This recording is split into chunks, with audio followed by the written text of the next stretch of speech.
Dhe as nuk duan ta kuptojnë që ky popull nuk ka për ta ndryshuar kurse si qeverinë që ka, pa ndryshuar më parë opozitën që s'do. Po kjo fitore nuk është hiç e pabesueshme, as për mua që e kam kërkuar për ditë. Qysh 4 vjet më parë, në momentin kur sapo kam zbritur nga podiumi që ishte këtu në mbrëmjen e fitores më parshme, dhe nuk është hiç e pabesueshme as për gjithë ata që nisur edhe nga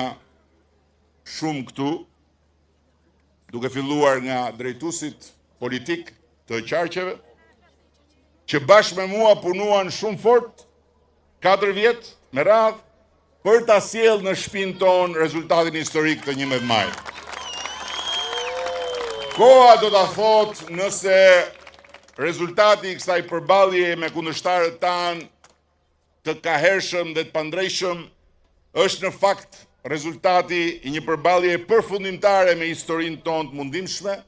në kushtet kur na ra neve shansi t'ia ndryshojmë përgjithmonë rrjedhën e historisë. Gjithsesi, në kryqëzimin mes një palë zgjedhjesh politike për partinë që do qeverisë 4 vjet të ardhshme dhe një mundësie historike që Shqipëria 2030 të bëhet zonjë antare e familjes bashkuar europiane,